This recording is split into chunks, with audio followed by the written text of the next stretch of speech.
Hello, thank you for joining us. This is Platform. I'm Ruth Aguwele. Now, you know the Ember month usually starts in September, but when the festive season draws closer, there are concerns on safety on the roads, which heralds the Ember month campaign. This is due to, increased travels, busy roads, and, the rise in road crashes. Recently, the Federal Road Safety Corps kicked off its annual Ember Month's public enlightenment and sensitization campaign with a strong call for collective responsibility in promoting safer roads across the country with the theme, Take Responsibility for Your Safety, Stop Distracted Driving. A yearly tradition through which the Corps intensifies road safety advocacy to reduce crashes, injuries and deaths during the high travel season, talking about the festive season. Now, according to reports by the Corps, crash statistics recorded between January and September 2025 nationwide, it shows a total of 7,715 road traffic crashes, representing a 10.04% rise compared to 7,011 crashes which occurred within the same period in 2024. Mainly due to, fatigue, overloading, reckless driving, and the use of mobile phones while driving. Now, when comparing the 2024 record, these figures represent a 35.7% decrease in fatalities and 37.5% decrease in road crash-related injuries. But that's not to say there are no gaps still to be addressed. Now, the Corps has reaffirmed its commitment to reducing fatalities through proactive public education and enforcement, as road safety is a collective responsibility shared by all. Now, our focus is on ways of curbing road crashes, especially this Ember month, and our guest is Olusegun Ogungbemide MNI. He's the Assistant Corps Marshal, Corps Public Relations Officer, and the spokesperson of the Corps FRSC. Thank you so much for joining us. It's my pleasure. It's always a pleasure to have you. Thank you very much. Even though talking about road crashes is not something, palatable. Pleasant, yeah. Of course, before we bring in our panelists, you know how we do it. So let's let you in on our guest profile to know him more appropriately. Corps Commander Olusegun Adeola Ogungbemide is, of course, he holds a BSc in Sociology at the Premier University of Ibadan, and Masters in Transport Management and Planning at University of Lagos. He started his career in 1992 as a young officer with the FRSC. And then, of course, he has served in different units. Unit Head of Operation, RS2 11, Badagry, Lagos. Unit Commander, RS2 14, Lagos Command. Zonal Head, Public Education Office in Lagos also. And Sector Head of Operations, Ondo State Sector Command, Akure, amongst others. He's a fellow of different bodies, a fellow Institute of Mediation and Reconciliation, fellow Corporate Administration Institute, honorary fellow of Emergency Crises and Disaster Risk Management Institute. And it has, awards to his credit. I wouldn't want to go into all of that, but we welcome you, Assistant Corps Marshal. Thank you very much. Okay, our panelist on the program is our own road safety correspondent here in NTA, Oyeyemi Ajayi. Oyeyemi, always nice to have you join us on platform. Thank you very much. How are the roads matters? Safe. I like that. And talking about safety, Corps, Assistant Corps Marshal, there's a lot, to look at this period, especially when, people are preparing for December, which is just around the corner, to start traveling. Yes. And I've been monitoring developments by the Corps in terms of campaigns going on, nationwide campaign, which has kicked off. But let's have a narrative, as your opening remarks, if you want to do a comparison. But kudos to the Corps. We're seeing decrease in crashes according to the numbers you're reading out to the public. But if you want to give a narrative on so far, how has the journey been? Thank you very much. Okay. Judging from what we recorded or what we achieved last year, we had a situation where we recorded 10% reduction in road traffic crashes. Okay. And we attributed it to the focus on our public enlightenment that actually brought members of the public on board as more of collaborators, or maybe I should say ambassadors, because our focus then was more on commuters. All this while we've been going to motor parks to talk to members of the drivers, to talk to their management, and we discovered that at times we go there meeting the wrong set of people. By the time you get to the park at 7, 8, the people you meet there are maybe the loaders or the management of the park. The real drivers had already taken off from the park, majority of them, as early as 5 and 6. So we just felt there should be a way to change the narrative.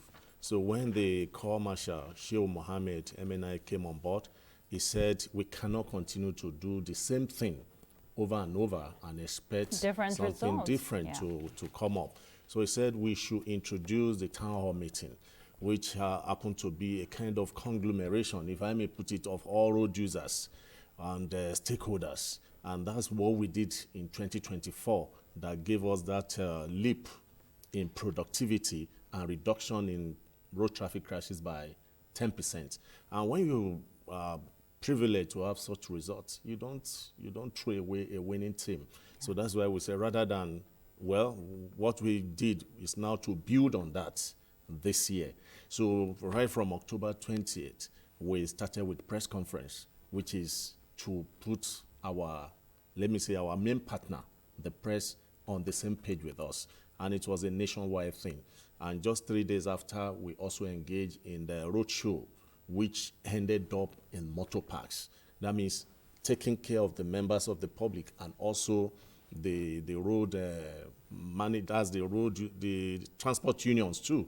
And on the 6th of November, just a few days back, we had this nationwide town hall meeting, which the Corps Marshal flagged off at Port Harcourt. Even the management of Lagos, Port River State government were also fully represented. And it happened simultaneously throughout the Federation. So it was loud, and it's an indication that we are ready, we are prepared, and we feel the rate of road traffic crashes must actually reduce in Nigeria. But you mentioned the fact that there have been a series of activities.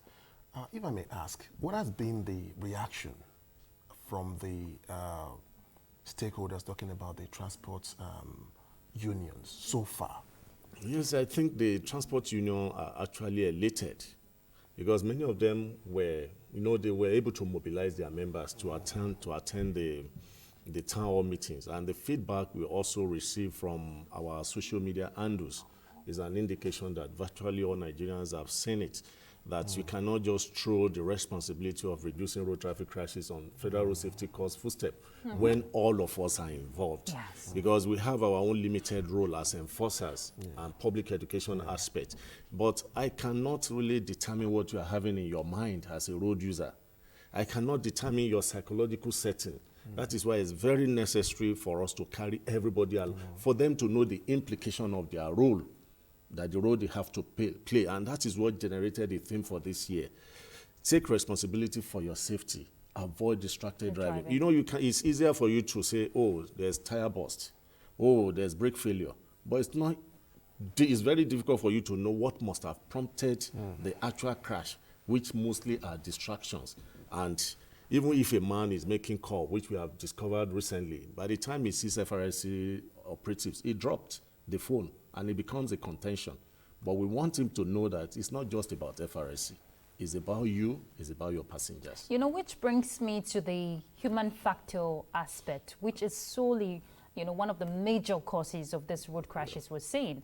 You just mentioned the use of phone, and there are other distractions, even the night driving and all of that. So he talked about the reaction from these road users. What about the synergy, or rather it's one thing to be ready to comply with certain regulations. It's another thing to enforce these laws on persons who are not willing to adhere to them.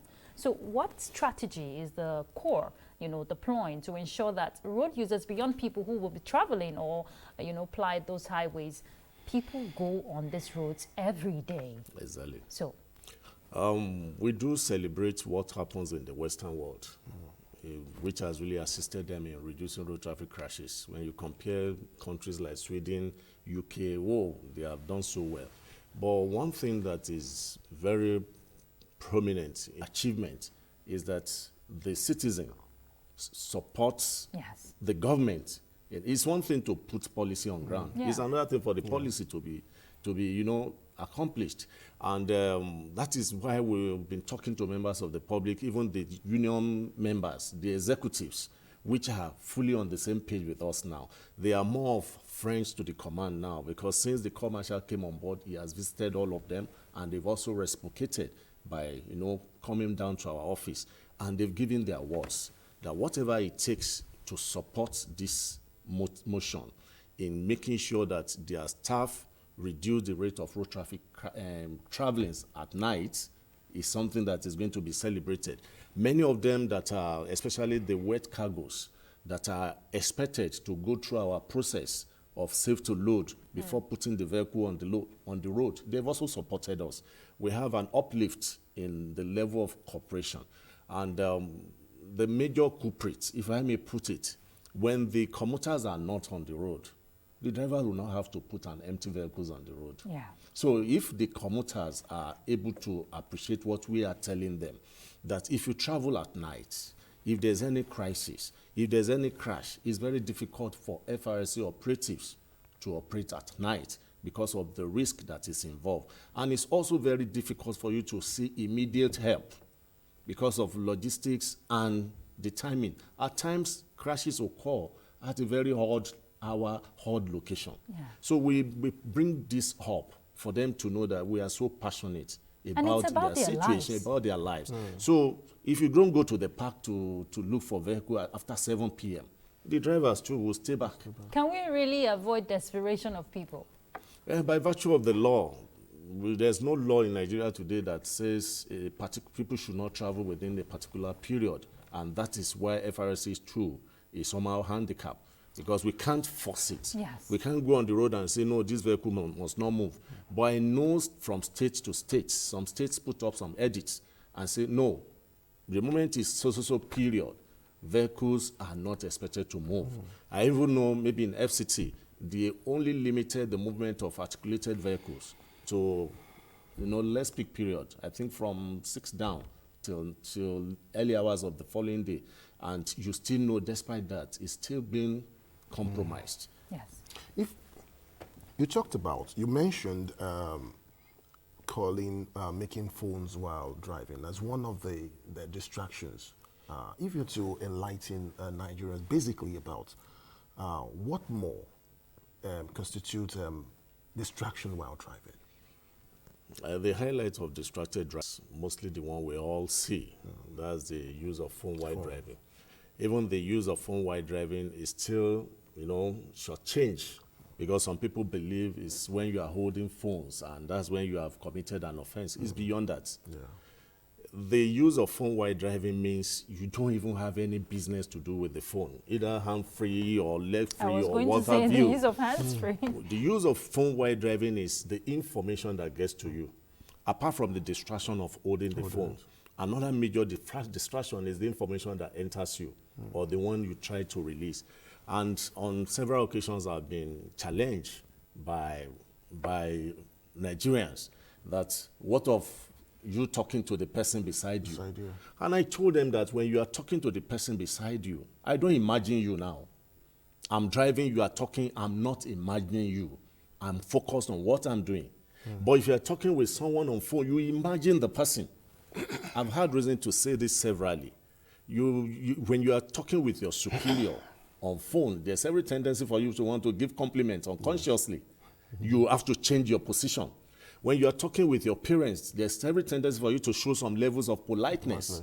If a disastrous information comes from the other side, the way it hits you, there's every need for you to lose comportment. And that's what we are saying. And if you want to try this, go to a very, safe terrain. Yeah.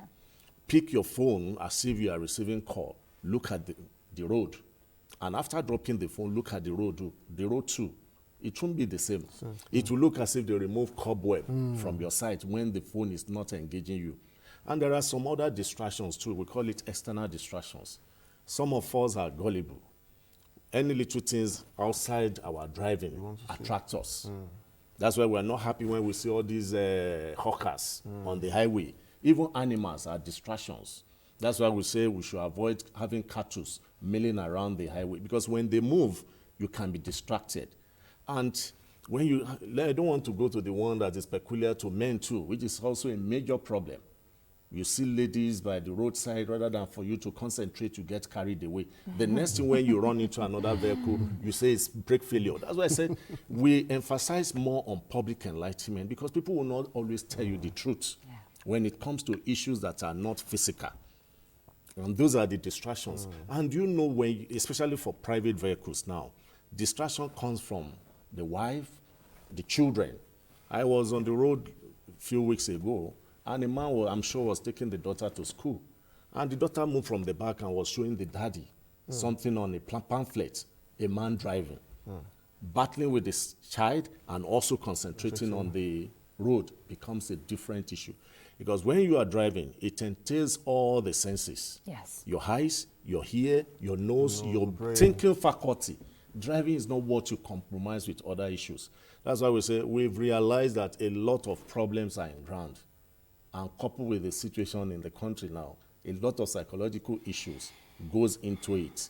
People are seeing the road, you think they are seeing the vehicle that is coming, but it's seeing Their nothing. minds are far away. It beats my imagination, because the job you have in front of you is a very huge one. It's quite enormous. Because if we look at other climes and how people just naturally adhere to rules, even people who don't live there, when they get there, everybody just behave.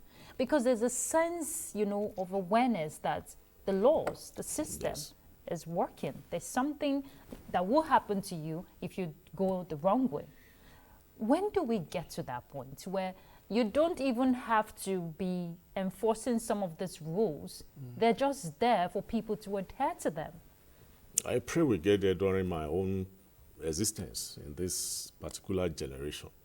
Let me give you a narrative. I featured on a TV program one time, and I think one of these loggers, and a guy called from US just to interface with me, and he said in the last 35 years, Federal Road Safety Corps has done nothing. I can't see anything FRSC has achieved.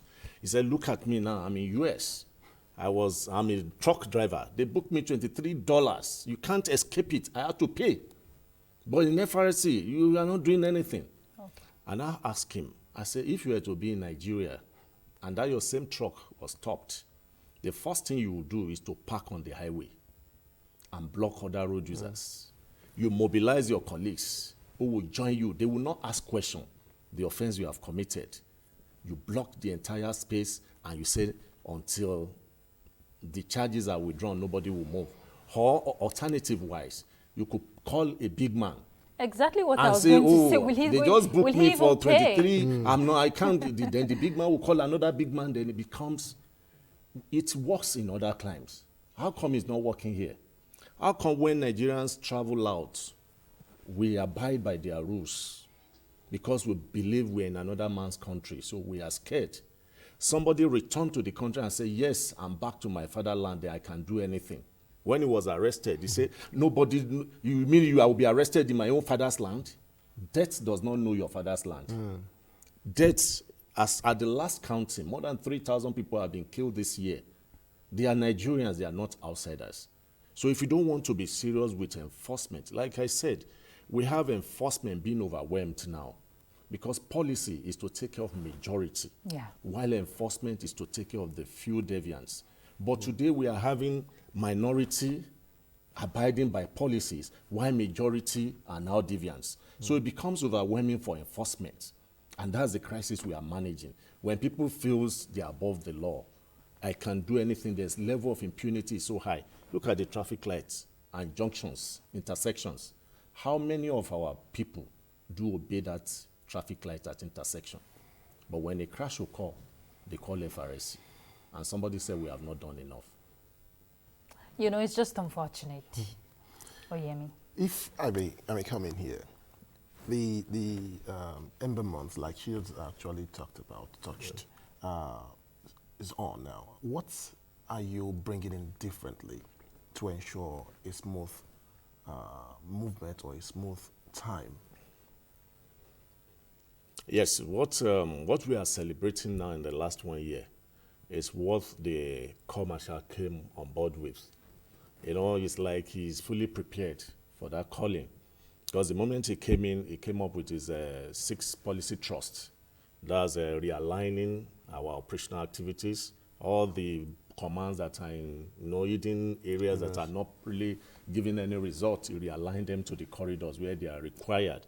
As I talk to you now, we have about 46 corridors of all our roads that are functional with operatives working there. He also said you cannot give what you don't have. He said for our men to be more active, they have to be well trained. Right from the past 1 year now, we have been training and retraining. That's why when you see the comportment of our men on the highway today is a top notch, is far better than what it used to be today before. And he has also introduced technology, which is a major one now. Technology has a major role to play. He came up with the reactivation of our the toll-free call 122, where we ported from 11 to the one that is more effective. And as I talk to you now, we have launched the FRSC mobile app, where you have the tool in your hand as a commuter. You can interface with the driver without causing any distraction. How effective is that? Very, very effective for those that have accessed it, for our staff or members of the public have been calling us, especially on the Android phones. You know, this FRSC mobile app is like a joy that you have all it takes for you to have a smooth ride. When your driver is going beyond 100 kilometers per hour or whatever kilometers per hour is going, the app will tell you. When you are approaching the black spots, we have the coordinates that have been packaged. You know that, there's a black spot ahead. It will tell you the kilometers to that black spot, which will allow your driver to be well comported or prepare for it. And it also enables you to give real-time information about what is happening on the road, either about the misconduct of our men or you come across road traffic crashes. It goes straight to our situation room, real time, and it will enable us to intervene accordingly. And when you have all what this gentleman has put in place to say, I want to make a difference, we are all seeing it's happening. Okay. People are talking about FRSC. There's visibility of FRSC virtually everywhere in the Federation today.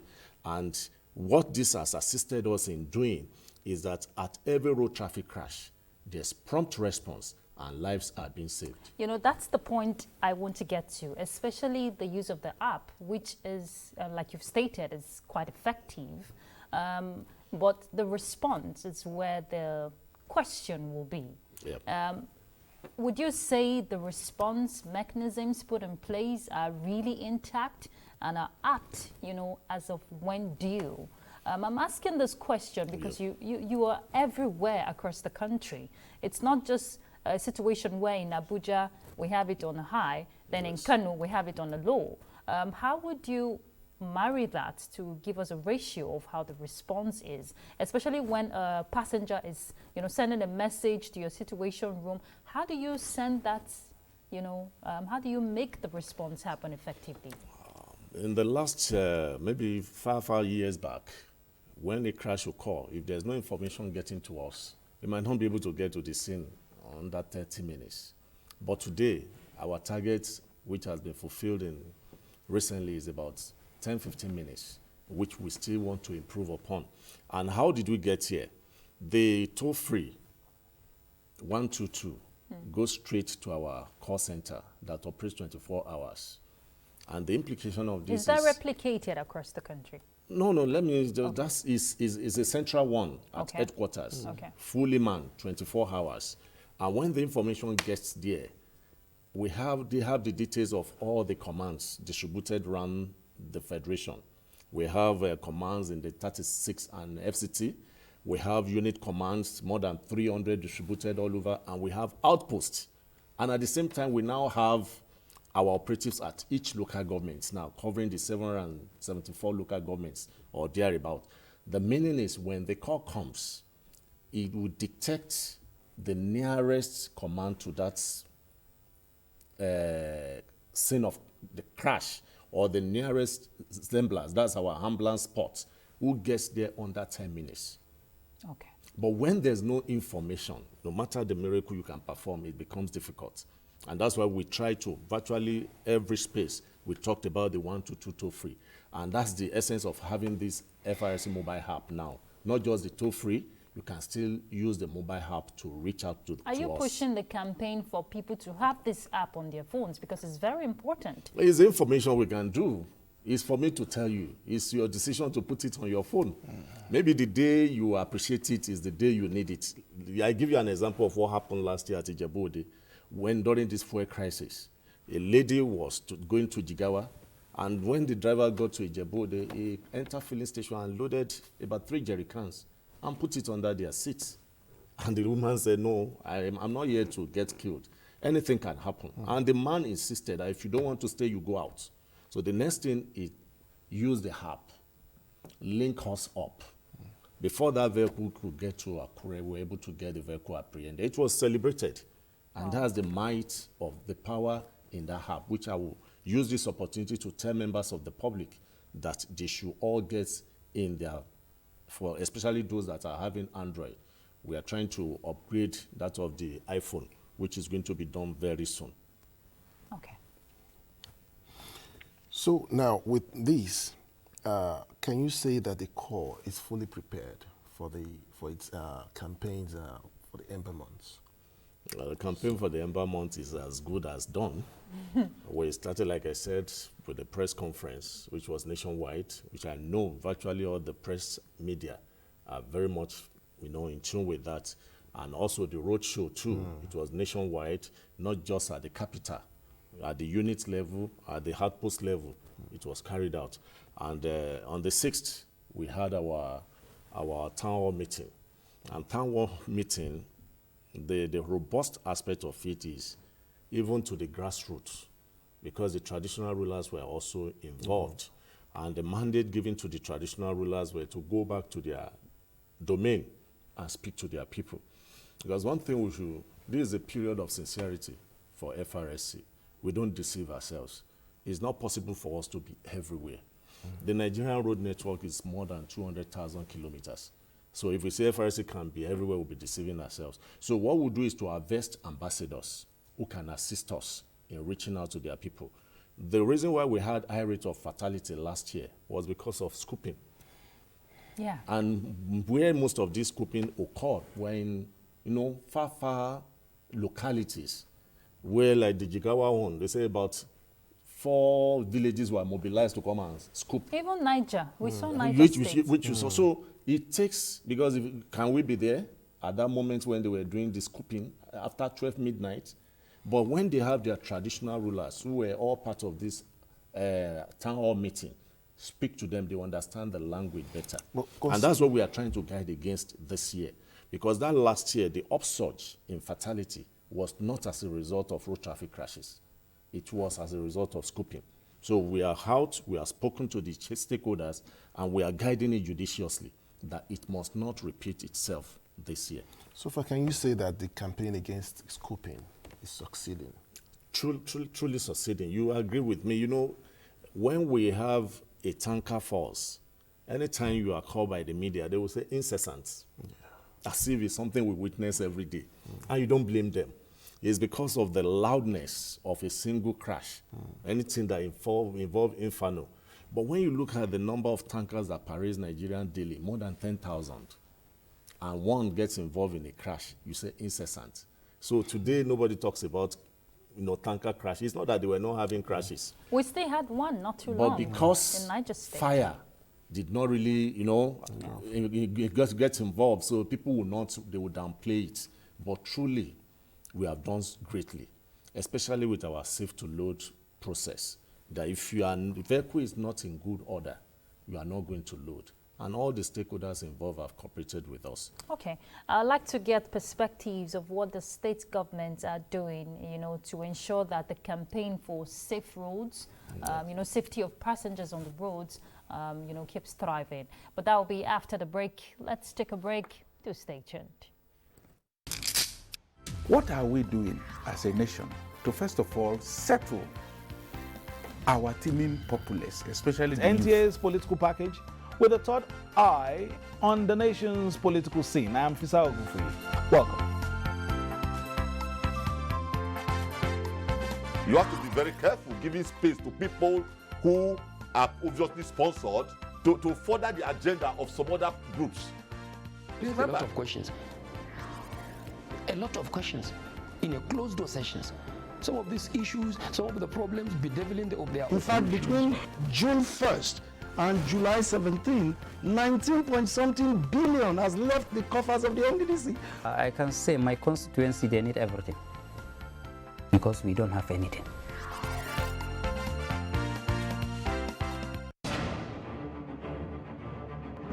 A method for digital literacy is a bot that you can use, you can interact to learn more about digital literacy.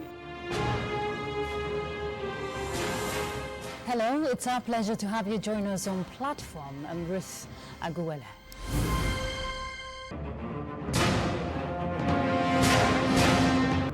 What is the yardstick for measuring everybody's moral integrity? It's critical at this point in time. How daunting has that been for the Institute in getting them abreast with all the legislative procedures? The fact remains that one training workshop is not enough.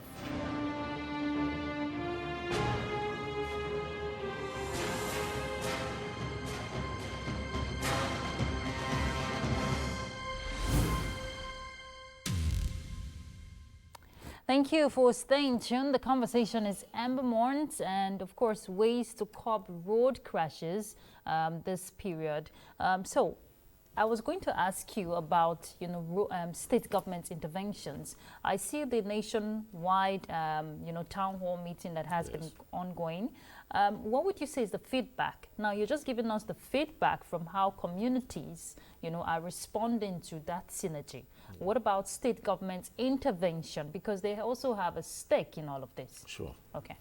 At least from the collation of the town hall reports nationwide, I could see that virtually all of them had the representative of the state government, like Osun State. Even the deputy governor was in attendance, which is a very good one for us. So any reason for us to, put the issue of safety to them becomes easier. And the essence of having the state being carried along, especially, has to do with the state of the road, which they play a prominent role. We have what we call a road survey.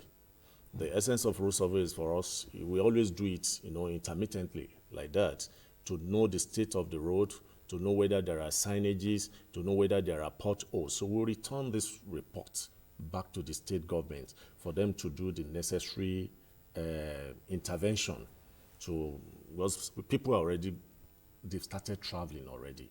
There's upsurge in road traffic crashes. And one of the major causes of road traffic crashes that we have is all these bad roads. I always go out to tell people that when we can't wish it away that there are potholes on the road. When you have reason to avoid pothole, avoid it to your right, not to your left. Because if you have reason to avoid pothole to your left, there's tendency that the other man coming the opposite too will want to avoid to his own left. That's why we had head-on collision. Sorry. Yes. What if you're avoiding it to the right, yes, and the person behind you is trying to come through your right? What happens? You don't overtake through the right. That's what no, the I rule know, says. but you know some drivers. You should know that it's safe before you do that. You are the one ahead, and there's a pothole ahead of you. If the shoulder is good, that's when you can even avoid the shoulder to the right. If the shoulder is not fit enough to take your vehicle, you just slow down. Yeah. I've not seen a pothole that can swallow a whole vehicle in Nigeria today. You just take your time, slow down and move. I have one narrative. When I go to a crash scene, I would say so many other vehicles have passed through this road without getting involved in a crash. So why should I get involved? So you ask the question, because if actually the pothole has caused series of crashes and others were unable to manage it, nobody will be able to pass that road. Yeah. So the way they manage and go through, because when you want to attribute problems to the government, you should ask yourself too, if I got killed on this road, is it the government that will feel it? So we play our own role by telling government that this is the spot that is bad. It's not our responsibility as an organization to fix road. So we forward our report for it to be done, both at the local level, state and federal level. And at the same time, we speak to the road users to be careful so that you can be alive to even use that road when it's prepared. Let me bust your bubble now. Do you know it's even when the road is good that we record more fatalities because of indiscipline when it comes to speeding? So do we now celebrate bad roads so that we have less death? Let's ask ourselves. No. That's a very critical question, because the aspect of even overspeeding is one narrative that must change. Yes. That overspeeding. And you see these drivers ply this road on high speed, even not when traveling, even within, the center, the city center. It's just appalling. Oh, yeah, talking about one effort or some of the moves you make as FRC, talking about the carrot and stick approach, you talk about the campaigns, you talk about awareness amongst others. One basic thing that many actually talk about is these mobile courts, and it extols the fact that FRC and the judiciary and much collaboration. Now, at times, maybe some people don't tend to, or there's no initial agreement or initial awareness about the setting up at some points, and suddenly they begin to see mobile courts around the road, along the roads, which actually brings about gridlock sometimes too. Is there any form of decorum or any kind of decorum to ensure that even while that the core is coming up with some of these activities, it doesn't affect activities? Thank you very much. I don't want to call it an exaggeration, because all I know is that mobile cars are not positioned on the highway. Yeah. It's always a lay-by, maybe in the course of trying to do enforcement, which is, it's not your rocket science. I said it once when I was holding brief in Lagos, that for me to stop a tanker on the highway, definitely I will have to create some sin. You understand? And it will cause gridlock. Yeah. So you can't eat your cake and have it. It's either I do the enforcement the way it should be done, or we leave it and get it undone. For mobile courts, we have good collaboration with the judiciary, and we tag mobile court process as giving enforcement a bite. When people collect fines, some will tell you I can collect. In fact, some are ready to pay the fines in advance, especially when it comes to overloading. They say, okay, as long as I can continue my overloading, let me pay. But when it comes to issue of court, they are scared. And the law permits that way. It's that you make the payments, the fines payments, as an alternative to the use of mobile court. So the mobile courts have really assisted us a great deal. Nobody wants to appear before the magistrates. So you see people comporting themselves. And if in the course of our mobile court, it has actually infringed on free movement, I would say we are actually sorry for that. That's not the motive, and it's never in our own character, because our mobile court is always kept off the road. So we've really had good working relationship with the judiciary, which has really assisted us a great deal in getting our job done. We are going to emphasize more mobile courts even this season, as we are starting our Operation Zero Tolerance to road traffic crashes, which is expected to start from 15th of December. I was even going to ask, how many are those? Are there even enough, the mobile courts, to ensure that these regulations are enforced? You should know that it can't be enough. Okay. So what we'll do is more of a sampling intervention. Okay. Which that's the essence of data. We have analysis of where we have critical corridors, where there are the rate of crashes, the rate of offenses are high. So we station the mobile court there. It's not something we can have But we have them virtually all the federations are cooperating with us, but the location is in line with the demands of that particular route. So let's also look at some of these innovations. I'm trying to delve a bit because part of the reason you get to see road safety personnel stop people is to check their driver's license and all of that. And I know recently there's been introduction of new innovations to ensure effective production of these licenses. You're smiling because it's a feat that the Corps has recorded. 15,000 production per day. That is really commendable. It's great. Will that be sustained still? Oh, certainly. Okay. It's not just sustaining it, it's even adding value to it. Okay. Because in addition to the one we have in Abuja here, we've also opened that of Lagos. And some members of the press were actually taken to Lagos, where we have the same 15,000 being printed daily. And that's why we have upsurge in the number of printed licenses unclaimed. As I speak to you now, we have more than 330,000 number license unpicked at the various centers throughout the federation. What are you doing to ensure people come collect their Yes, licenses? part of what I'm doing is see what I'm saying now. And we've been sending text message. I know, I appreciate where they are coming from. There were lines of moribunds in the last few years, and some people have lost hope. But the new man in Hems of Abuja has brought hope. And it's not just bringing hope, it's giving us a better destination. My director just said he hasn't gotten a text. Yes, let him go and reconfirm from his center. Because many people are get frustrated and they allow it to be. Okay. But I'm telling them authoritatively now that in the next 2 weeks, the entire backlog will be offset. So we can, if I say we have more than 330,000 now lying down, unpicked, you can imagine 330,000 Nigerians making issues. No, making issues all over. I have not seen my license, it's loud. But they are there.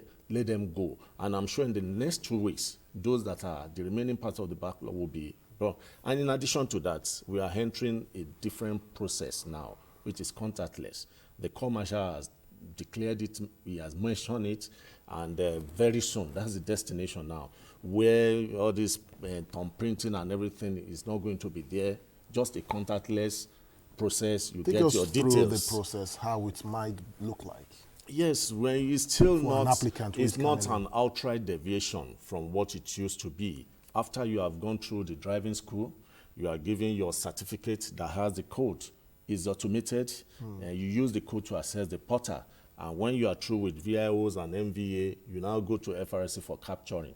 So the essence of when we say contactless, is not that you'll be pressing your fingers and the equipment will just be put in front of your finger and it will capture all. And you know your NIN too has a major role to play because without it, we can't get you engaged so that we don't miss your details. We want to put everything in one pause now. And the major take home from this is rather than giving you the temporary driver's license, that one is already eliminated.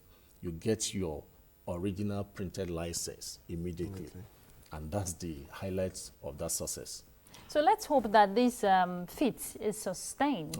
Because if you go online, you understand what I'm talking about. There was a time I stopped even assessing the the social media because of the rate of attacks. But I can't wish it away because it's my job. I must get feedback to my principal, which actually assisted in accelerating this effort. Why people, some people do compare us to say, look at the passport, international passports, you are not getting there. There are two different processes. International passport is outright a kind of federal government affairs. Why the driver's license issue is under concurrent. It involves the states, the local government. When it comes to the issue of transportation, all arms of government have the power to do that. It's just the effort of federal government that says, for security reasons, let us unify it. And that's why, for you to take a decision from the federal level, you must take the state along. You must take the local government along. So it's not as easy. And we also have our back-end and front-end technical partners who are also part of the process. That's the main reason why we had little delays. And the Corps Marshal came out and apologized to Nigerians. And we know that this is solved and solved finally. Okay. Yemi? No, now, based on what you have said now, people will be traveling at this juncture, and you have actually emphasized the fact that people should, those yet to get their driver's licenses should go to different centers, yes, amongst others. Now, with the backlog you're talking about now, you've talked about 2 weeks as the ultimatum, or maybe you are planning, or the scheduled time you're given for it to be cleared. Now, with that, do you think that sooner than expected, I, as a person, I want to, maybe as a new applicant or renew, I can just walk into the FRSC office or a center, go there in the, how many minutes, maybe 5-10 minutes, and I get my driver's license without any delay, without anything? So the whole process is still winding down. And I've not said we have gotten to that new one. No, I'm saying the time. The timing is, well, it depends, like I rightly said, I can only talk about the aspect that concerns FRSC, which is capturing. The moment you are released from VIS to report to FRSC for capturing, depending on the queue you meet on ground, outside that, what does it take to sit down, get captured, and you get your temporary driver's license, which is still what we are operating now? It takes little time. But if you have bulk members, if the queue is long, you still have to take your time. You now understand that it's not that it's not effective, but it's because the number of people you are meeting on ground are the cost. So, but the process is seamless now, easy to get and easy to receive. Okay, so the aspect of the Ember month, getting back to it, I want to believe you're intensifying, your campaigns. There's this usual one we get to see when it's that festive week of, going there, doing music and all of that, with this transport workers, the unions. For this year, I know that will be sustained, but, taking the campaign, even outside the parks, getting to the public, because even people who are private vehicle owners contribute to these crashes. Well, you just picked it from my mouth, and that's exactly what I mentioned earlier, that this year, we've done the roadshow, which was done on the 23rd. No, I'm talking of that festive period. Yes, it's a way of sending signal to Nigerians that we are starting. Okay. And that festive period, what we normally do is to check the peak period. We want all our process to be strategic this time. We don't want to waste time or waste resources. So we know when there's traffic movement, there are some peak locations where there's always convergence, maybe vehicles coming from all over the country, they converge there, while our men are there controlling traffic. Some other group are there, passing the message of safety to members of the public. And like I mentioned earlier, our focus in the last 1 year is the commuters. Hold your life, your safety in your hands. All the commuters are being converted to our ambassadors. Because I gave you a narrative traveling to Abuja one particular year. Getting to Abaji, the driver was almost driving to the ditch. But I was sizing him up through the inner mirror. I realized that he was struggling with sleep. But the kind of music I was hearing from the vehicle was an indication that virtually all the members of the vehicle are already asleep. So that man will have driven us into our death. No, it's a common thing. Okay. I don't know whether when people are trying to travel, preparing for traveling, maybe they don't have good night's sleep. So the moment they get into the vehicle, they sleep off. This is not the season to sleep off. I've said this severally. So many commuters wake up and notice that they are dead. If there's anything like that. That is if you can wake up. If you wake up now, you still wake up, no, if not here, maybe the other side, and realize that you are off. Just singular message to the driver. Driver, well done. Are you tired? Do you know when I made the statement, I said, driver, it's like you are tired. The man didn't allow me to finish that statement. He parked. And now move around the vehicle as if he's checking the tires. If I had slept like others, I wouldn't be here this morning talking to Nigerians. And that's the narrative. That's why we say, please, we can't be with you in that vehicle. Yes. Represent us. Yes. Speak to the driver. Yeah. When he's making call while driving, we can't do that without distracting. And one major crisis we have is divergence opinion about the status of the driver. Some will say, let him speed. Where I'm going is far. While some will say, please don't drive me to my hell. So we need commuters too to cooperate.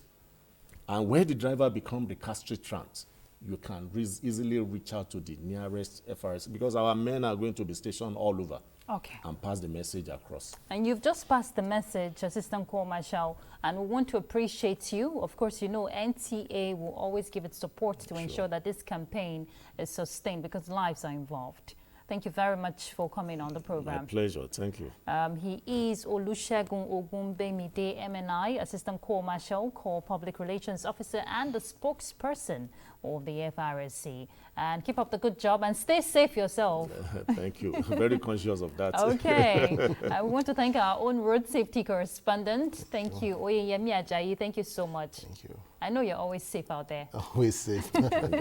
All right, so we've been discussing the Ember months and ways to curb, these crashes. You have to take responsibility of your own life by avoiding those distractions. And good news, there's an app that has been in existence. If you don't have it on your phone, I advise you do so. That's the FRSC app. It gives you all the information you need to know. Just stay safe out there. It's very important. We love you. And that's Platform. I'm Ruth Aguele. Bye.